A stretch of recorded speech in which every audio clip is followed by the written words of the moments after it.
ब्लाऊजला hook look पट्टी कशी बनवायची पहा. प्रथम मशीनकडे ह्याचं तोंड टाकून घ्यायचं. हा जो उजवा हात आहे म्हणजे आपल्याकडची बाजू, त्या साईडला हुक पट्टी असते आणि याची जी विरुद्ध बाजू असते त्याला लूक पट्टी असते. म्हणजे लॉक करण्याची, हुक जे आपण लॉक करतो ना ते. तर हुक पट्टी कशी बसवायची असते, तर हुक पट्टी पहा ब्लाऊजला वरून आतल्या बाजूला बसवायची असते. 1.5 इंचाची पट्टी घ्यायची पहा.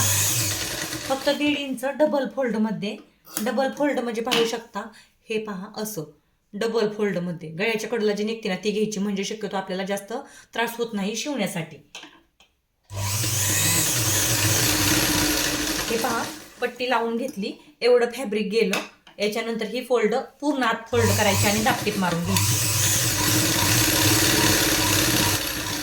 हे पहा पूर्ण आत फोल्ड करून दापटीप मारून घेतली. आता काय करायचं, ही पट्टी जी असते हुक पट्टी ती पूर्ण आतपणे लावली जाते. मग दापटीप मारल्यानंतर ती पूर्ण आत गेली पहा. अशा प्रकारे कडून थोडंसं आडवं आणि नंतर उभं असं टीप मारल्यानंतर ही जी तयार होते ती आपली हुक पट्टी तयार होते. काय तयार होतं, हुक पट्टी. म्हणजे आपण याला हुक अटॅच करणार आहोत. म्हणजे मी याला हुक अटॅच करणार आहे. ही पट्टी रेडी झाली पहा, हुक पट्टी पाहू शकता.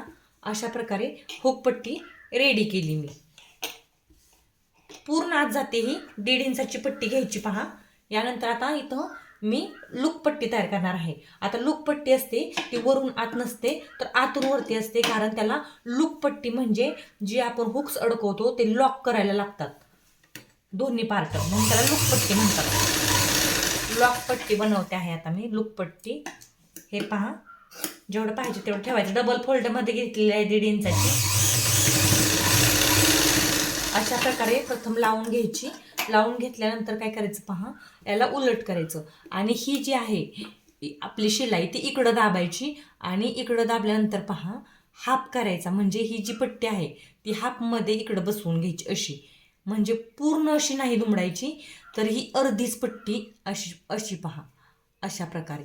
म्हणजे तुम्हाला जवळून दावते हे पहा. संपूर्ण आतल्या साईडला न दुमडता तर थोडीशीच अलगद एवढी दुमडून घ्यायची पहा अशा प्रकारे संपूर्ण.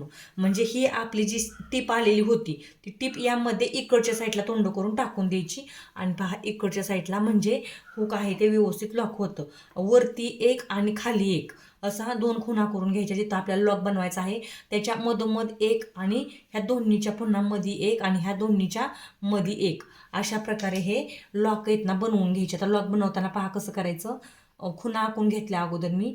आता हे अशा प्रकारे अर्धच फोल्ड करायचं पहा, सगळं फोल्ड करायचं नाही. प्रथम इकडून टीप मारायची इकडे आणि खालच्या साईडला काय करायचं, थोडंसं डबल घ्यायचं म्हणजे लॉक जे असतं ते निघत नाही पहा. त्याच्यानंतर पहा अशा प्रकारे. त्याच्यानंतर पुन्हा वरच्या साईडला म्हणजे हे अर्ध्यात बसवून घेतलेलं आहे. अर्ध्यात बसवून घेतल्यानंतर खूप छान असं लॉक तयार होतो. रिटर्न आणि हे एक्स्ट्राचं होतं धागा ते कट करून काढला. आता पहा पुन्हा रिटर्न इकडच्या बाजूला व्यवस्थित असं लॉक पटपट पटपट बनवून घ्यायचे. म्हणजे अगदी पटपट, म्हणजे काही जास्त घाई पण नाही करायची, अगदी हळूवाराचे पण बनवू शकता अशा प्रकारे.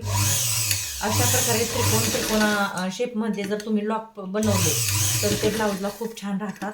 आणि सगळ्यात महत्त्वाचं म्हणजे धाग्याचे जर तुम्ही लॉक बनवले तर काय होतं, हुक अडकवण्यासाठी ते धाग्याचे लॉक ना तुटून आणि निघून जातात पहा. ब्लाऊज आहे असा राहतो आणि लॉक असताना ते पटकन खराब होऊन जातं. धाग्याचं नाही बनवायचं तर अशा प्रकारे बनवून घ्यायचं. वरच्या साईडला अर्धा इंचाची थोडी कमी जागा ठेवून घेतलेली आहे, कारण इकड साईडला गोट येणार आहे पुन्हा.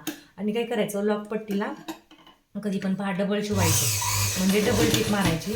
डबल टीप मारली तर लॉक आहे ना अगदी व्यवस्थित येतं आणि ते निघत पण नाही धागा पहा. म्हणजे कापड व्यवस्थित अटॅच राहतं. म्हणून म्हणते आहे लॉक पट्टीला कधी पण डबल टीप मारून घ्यायची. आता जिथं आपल्याला डबल टीप मारायची गरज आहे तिथं आपण डबल टीप मारून घ्यायची पहा. अशा प्रकारे जी पहिली टीप होती त्याच्यावर सेम टू सेम दुसरी टीप मारून घ्यायची अशा प्रकारे. पहिली जशी होती ना तशी. हे पहा अशा प्रकारे लॉक बनवलं तर पट्टी पण व्यवस्थित अटॅच राहते आणि लॉक लवकर खराब पण होत नाही. जोपर्यंत आपला ब्लाऊज ते म्हणजे कस्टमर वेअर करणार तोपर्यंत जसं आहे तसं हे लॉक राहतं पहा. अशा प्रकारे बनवलेलं आहे मी. आता हे पाहू शकता कसं रेडी झालेलं आहे. हे पहा अशा प्रकारे. आता ज्यावेळेस तुम्ही इथं हुक्स टाकणार आहात त्यावेळेस काय करायचं, तर हा आहे याच्या समोर खूण करून घ्यायची, याच्या समोर खूण करायची, ह्याच्या समोर खूण करायची. मी उलटं केलेलं आहे, पहा उलटं केलेलं आहे. याच्या समोर खूण करून घ्यायची आणि याच्या समोर खूण करायची आणि इथं आहेत ना आपण आहे ना हुक्स आहे ना बसवून घ्यायची आणि अशा प्रकारे हे पहा ही पट्टी जी आहे हुकाची ती आत जाते, लॉक आहे ते त्याच्या पण आत जातात आणि अशा प्रकारे ही जी हुकाची पट्टी आहे ती रेडी झाली. पाहू शकता खूप छान अशी. सबस्क्राईब करा. इथपर्यंत व्हिडिओ पाहिला असेल तर प्लीज. दीपाली ब्लाऊज कटिंग स्टिचिंगला पाहू शकता लॉक कसं रेडी झालेलं आहे. खूप छान असं. सबस्क्राईब करून घ्या.